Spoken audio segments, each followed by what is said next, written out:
So, aspects of the family system. As I already said, I think it's pretty accurate to say that it would be unusual for somebody in adolescence to consider how their parents are progressing through their life, probably because adolescence is a time of life when people are simply self focused, and let's be honest. Young people usually don't consider things from their parents' point of view, or at least truly consider them from their parents' point of view. I'm not being condescending. Lord knows I didn't. So, for everyone else as well, unless you're taking a course about adolescent development, I think most people don't tend to think about a parent's stage of life in relation to their teenager. But it really is significant. Now, of course, this depends on how old you are when you have children. But for most parents, their child's development during adolescence and emerging adulthood is going to overlap, at least in part, with their own midlife period. If you think the median age of marriage and first childbirth in developed countries today is quite high, usually in late 20s, early 30s, and adolescence begins at about age 10 to 12, well, this means that most parents in at least developed countries are nearing 40 when their first child enters adolescence, and age 40 is usually considered the beginning of midlife, ending at 60. Even for people who have their children relatively much earlier than the late to early 30s, or if they have them later than that, at least some of their child's adolescent development is going to overlap with their own midlife. Now, midlife, or should I say expectations of what midlife will be like, are funny. Your text indicates that studies have consistently found that for most people in most respects, the midpoint of their life is a very satisfying time overall, that is generally enjoyable. Might not be perfect, might not be like it's portrayed in these insurance commercials on TV with couples holding hands as they walk along the beach at their cottage, but it's generally satisfying. Now, it is absolutely true, and it's not a myth, that most people in midlife experience various physical declines, a decline in energy. The stereotype of people in their 40s and 50s complaining about being tired and not having the energy they used to all the time, it's not just a stereotype. It's also true that in midlife, there's often a decline in actual physical health. Not really health problems, but you do begin to get aches and pains and soreness in areas you never did before, and it happens more frequently. Knees and back are a big one. And yes, there's even typically a decline in physical attractiveness when people midlife. So, for example, people who've smoked throughout their life, their 40s and 50s is when that really catches up with them in a very negative way in terms of their face and simply looking a lot older than they are. People who spend a lot of time in the sun without sunscreen begin to really look like they do. Um, and you'll begin to see, for example, men get the stereotypical beer belly. For some reason, it's always referred to that, even for people who don't drink. So, if all of these negative things are beginning to show themselves or catch up with you at midlife, well, then why the heck does the textbook say that studies indicate midlife is a satisfying and enjoyable time of life for most people? Because a lot of the change that occurs at this time is not negative. There are some positive shifts. Generally speaking, your overall perspective does change, your attitude changes, your perceptions change. So, for most people at midlife, they really are generally more settled. You're less rattled by things that crop up. In other words, you really do become more likely not to sweat the small stuff. Now, you still sweat some, don't get me wrong. You don't suddenly become this Zen like being, but most people are less easily rattled.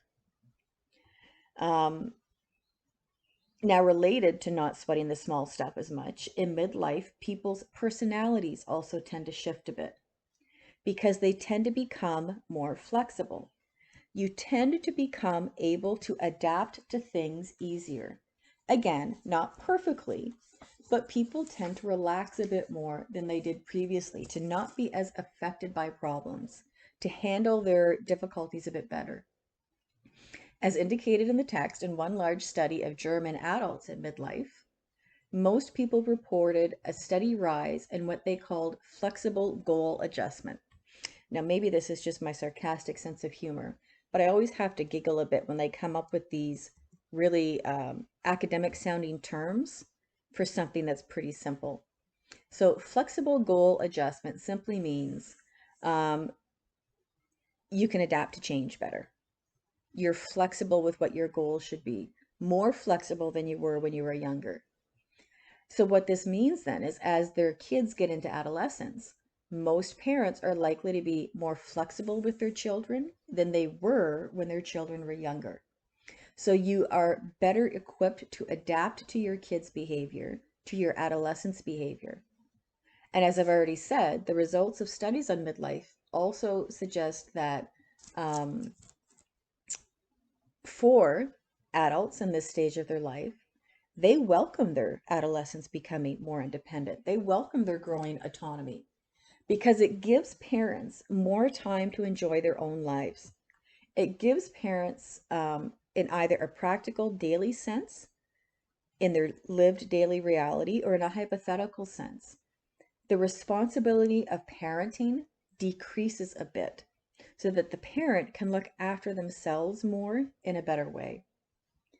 Generally, at midlife, the people around you tend to treat you as if you know more.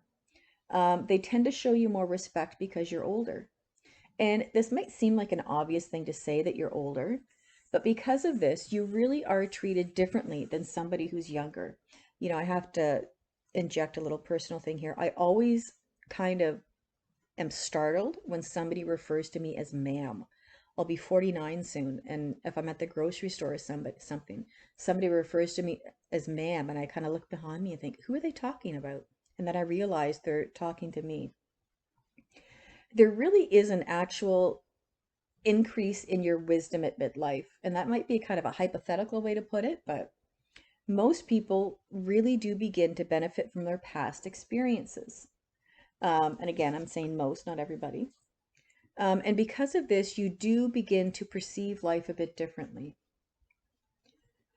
I would also like to personally add in here, part of this is probably because in your 40s, begin to hear about people your own age who you went to high school with, who you used to hang around with, who have passed on because of cancer or a heart attack or some kind of other kind of health problem.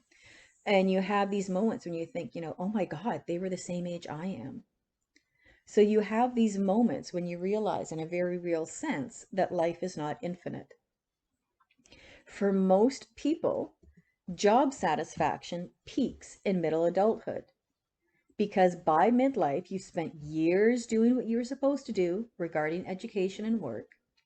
And by middle adulthood, for many people, this really begins to pay off, in part because their earning power is increased. So that by this point of life, you've spent your 20s and 30s struggling financially. And in your 40s, things begin to brighten for you financially. Usually, you've paid off your student loans by then. You're on your way to paying off a mortgage. A lot of the expenses of young children are done or almost done. You have fewer expenses, fewer daily responsibilities with younger children, more time to yourself, more money to do what you want, not what you have to do with it, which means overall there's less financial insecurity. It's going to still be there. It's not like you're awash in money, but it won't be as pronounced. So we have these popular beliefs, these popular stereotypes that midlife is typically a time of crisis. A man buys a car, a sports car, or a motorcycle. A woman starts paying attention to looking as young as she possibly can. But research suggests that's not only not true, it's actually the opposite. Not for everyone, but yes, a substantial proportion. And if not the prime of your life, it's at least an improvement over being younger, caring for young children. Now, one change that's been discussed quite a bit in popular culture is the empty nest syndrome, referring to the adjustments that you have to make in midlife when your youngest child leaves home.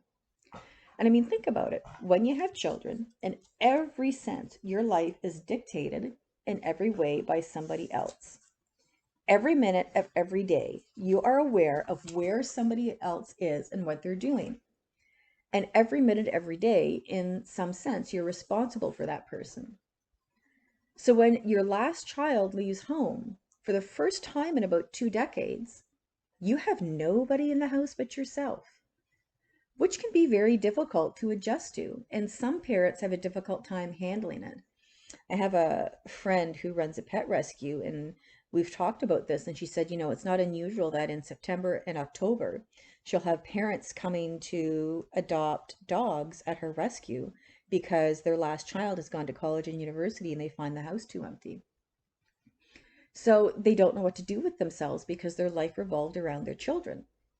At least this is the popular stereotype, that this is very difficult for parents.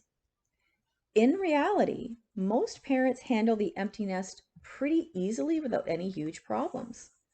The text indicates that in a National American survey of parents of 18 to 29-year-olds, when asked how they felt about their last children leaving home, the majority said, yeah, I miss my kid. 84% said they missed their kid, which makes me think, what about the rest of them who said they didn't? But at the same time, 61% said they liked having more time with their partner. 60% said they wanted more time for themselves overall. So they actually found it very positive. And I can see feeling this way, and I don't mean that sarcastically. Yeah, it's going to be an adjustment to have your kids gone. But anything that's been one way for 20 years is going to be an adjustment. So yes, it's going to be different, but it comes with certain benefits. Parents' marital satisfaction and overall life satisfaction improves when they get their house back, when they essentially get their lives back. Yes, our parents tend to be happier when we go out on our own and don't live with them anymore. Hate to break it to you. It might create the need for an adjustment. It might create a disequilibrium. But remember, when a disequilibrium is created, it's not necessarily negative. And for most parents, the disequilibrium in the family that results from children leaving home is experienced pretty positively. And, now that of what I've said so far makes the 40 to 60 age range midlife look pretty positive. I feel like I'm filming one of those commercials for TV. As a sociologist who spends a great deal of time focused on inequality, I want to really, really, really highlight that there is definitely a connection between feelings of satisfaction at midlife and your socioeconomic status. So, research indicates that reaching midlife is positive for most adults, but this is going to really be dependent on your economic status.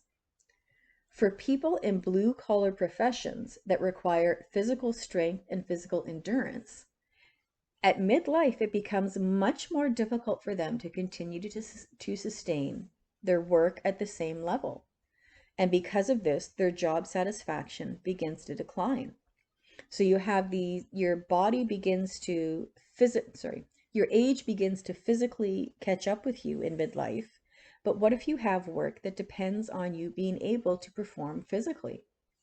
So any kind of work that requires physical labor, your body is just not the same at 45 as it is at 25. It just isn't. You tire more easily. Things begin to ache. Things begin to show wear and tear. And it also takes you longer to get over those aches and pains. So somebody working a blue collar job, whether they're male or female, their job satisfaction is likely to decrease, not increase. So the stage your parents are at when you're in adolescence is going to have an effect. Another aspect of the family system that has implications specifically for adolescence development is sibling relationships. About 80%, I love this picture, about 80% of adolescents in North America have at least one sibling. And that's higher in developing countries because remember, their birth rates tend to be higher, and families with only one child are actually pretty rare. Now, thinking about sibling relationships and the effect they have is probably going to make you automatically think of your own. And that's good because it means you can relate this information to yourself. You can really classify sibling relationships to fall under 5 general categories. You might have a caregiver relationship with a sibling, which just means that one sibling serves parental functions for the other. Of course, normally an older sibling looking after a younger one, maybe part of every day, maybe after school, looking after them until their parents coming home. But a caregiving relationship is most common um, between an older sister and younger siblings. In a buddy relationship, siblings treat each other as friends. There's no caregiving involved. So they spend time together just as friends would. A critical relationship between siblings is characterized by a high level of conflict and teasing. We sometimes see these portrayed on TV shows, but then of course they always work things out. How many siblings have relationships like this? I have no idea. A rival relationship is one in which siblings compete against each other. Now, they may not even recognize that what they're doing is competing. Who gets the best marks? Who is the best at some sport? Even who mom or dad spends the most money on or the most time with? Who gets the bigger piece of cake or pizza? On some level, they keep track and they're comparing themselves to their siblings.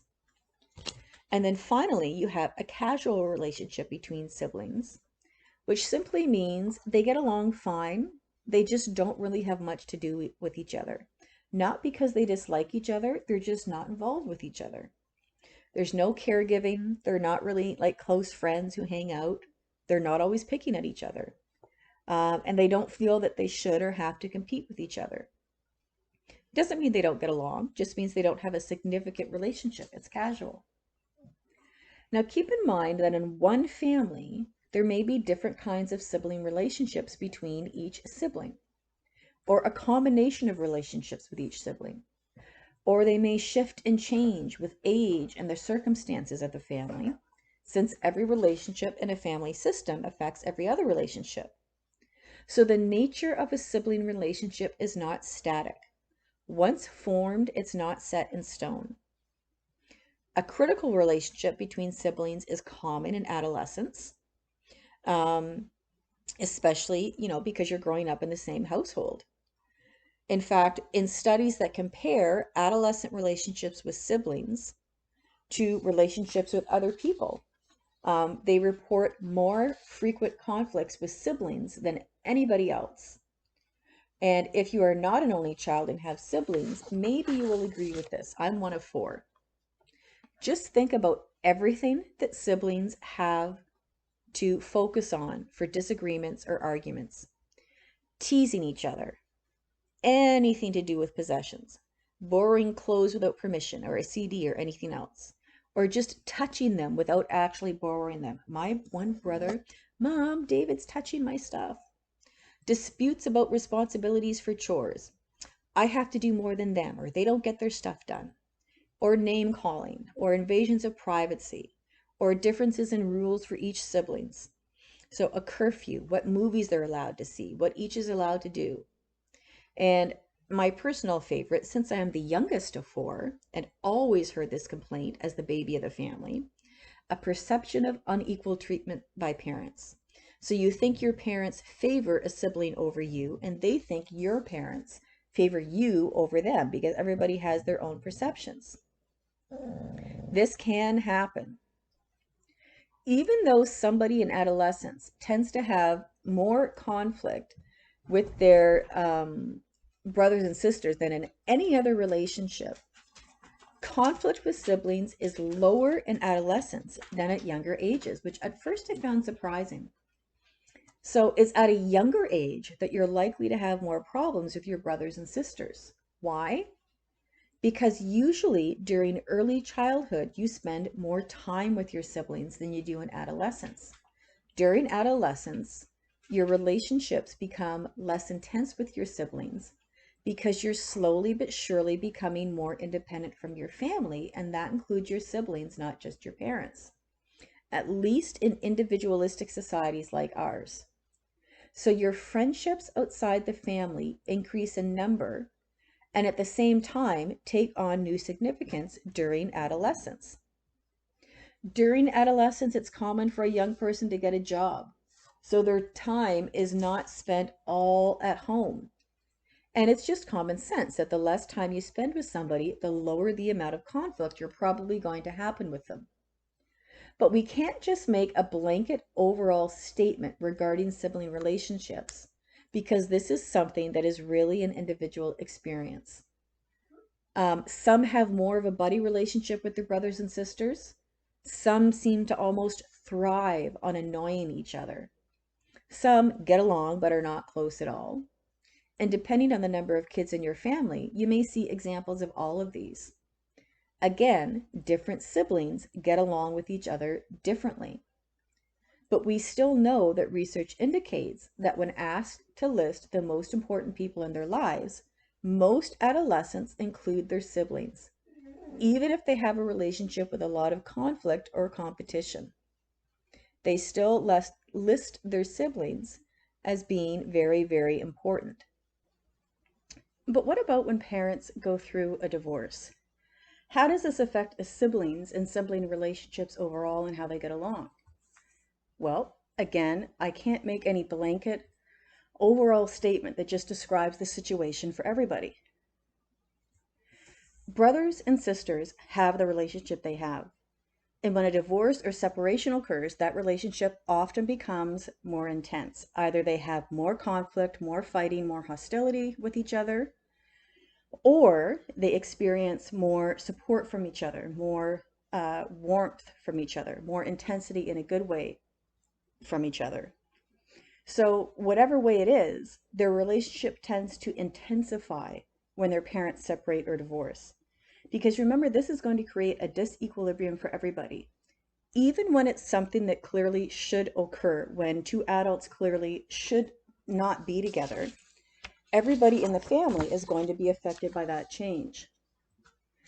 But at the same time, in families going through a divorce, siblings do tend to rely on each other. Adolescent siblings recognize that somebody else is going through what they are, the same situation in the same family, with the same general history. And because of this, they rely on each other. And that's why I find this graphic so effective, because you hate each other when you're kids, but at the same time, nobody's going to understand your life in the way a sibling will. So this is a good example of how one subsystem in the family, the relationship between the parents, affects another subsystem in the family, the relationship between siblings. And it's typical, it's not unusual at all for siblings to change and shift and evolve as each person proceeds through their own life. Now, these pictures are, this is really interesting. So the first picture on the upper left-hand corner in 1975, these are four sisters, and every single year, these sisters have taken a picture together standing in the same positions every single year. So I've just included some of them here and some on the next slide as well, because I think it's really interesting. You can see how each one of them is aging and how they change. So as people enter emerging adulthood, even if they've had a generally close relationship with their siblings, as they go into emerging adulthood, the relationship tends to become more distant. They leave home for school or work, so they're not around each other as much. They're not as involved in each other's daily life. And not seeing somebody as much as you usually do is bound to affect your relationship with anybody. This is why usually high school couples do not maintain long distance relationships. You make new friends at school, at work. Other parts of your life get bigger and more important. And I want to be clear here. I'm not saying that there's a breakdown in sibling relationships at emerging adulthood, not at all.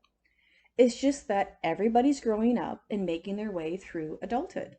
They're developing their own life apart from their family, so they're not typically as close at this point. You go away to school, you're working, you have your own circle of friends.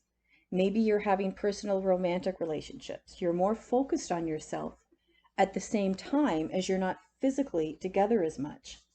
And all of your siblings are doing the same.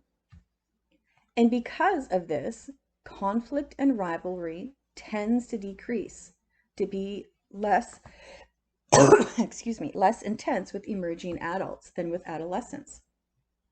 Now, there's always exceptions, but typically you don't fight with your brothers and sisters in emerging adulthood the way you did when you were younger. Part of this is probably because being closer to adulthood, you're more mature, you're more capable of having mature relationships, you're thinking in a more mature manner. But this doesn't mean there's no conflict or no aggravation. Don't get me wrong. It can persist. And, sibling relationships that include competition can have kind of new competition or new conflicts arise. You don't like your sibling's choice of a partner and they don't like yours. Rivalries regarding one or the other being provided more support from parents in terms of financial assistance or co-signing a loan, or parents helping more with one person's children and less with somebody else's. And then your parents are past the midlife stage, and there's often disagreements about how to assist parents as they age or what kind of assistance they need. Who should do more of the hands-on assistance like yard work or snow removal or laundry or taking them to appointments? If somebody's siblings live out of town and others still live near their parents, this can create a lot of resentment. If financial assistance is needed for parents, who contributes and how much? Now, if you look at traditional cultures compared to modernized cultures, the caregiver relationship between siblings is the most common, where one sibling serves parental functions for the other. It might seem odd to people who are not raised in this kind of culture, but it is the norm. It's absolutely the norm. And remember, just overall, it's the norm in these cultures for adolescents to assist with childcare responsibilities. Not just helping out a bit, but childcare in every sense of the term. And because of that, is generally not viewed negatively.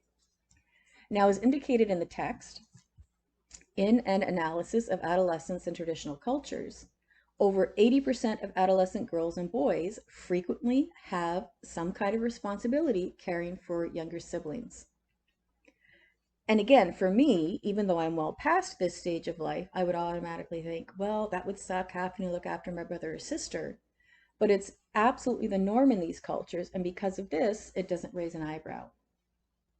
Now, if we then look at this kind of sibling relationship a little bit closer, the amount of time spent together is especially high in traditional cultures with siblings of the same gender, because remember, daily activities are often separated by gender. Girls usually spend all their time with same-sex relatives, day in and day out. And there tends to be a lower level of conflict between adolescent siblings in these cultures because age has a lot to do with determining authority. So older siblings are simply understood to have more authority over younger siblings, simply by virtue of their age. Yes, sometimes younger siblings may resist their older siblings' authority. It's not perfect. But because of this respect accorded to age, that really eliminates a lot of the conflict between siblings that we in Western cultures seem to just naturally expect. And something else that's very different than what we're used to is that in some traditional cultures, siblings will actually rely on each other economically throughout their life. It's not considered unusual at all. In North America, it would probably never even occur to most young people to turn to their siblings for financial assistance. Not that there's anything wrong with it, but most of us wouldn't automatically think of that. And when I say relying on a sibling for economic assistance, yes, this could refer to actually financially helping them out, providing them a loan or money. It could also refer to helping them find employment, helping them find a job. As indicated in the text, in Nigeria, it's very common for a younger sibling to rely on older siblings to provide them with connections that lead to employment. It is the norm. And you might think, well, Jennifer, of course an older brother or sister would help their younger brother or sister with work. It happens all the time. The difference is in Nigeria, it's an expectation. It's not something that's just kind of, if it happens, it happens.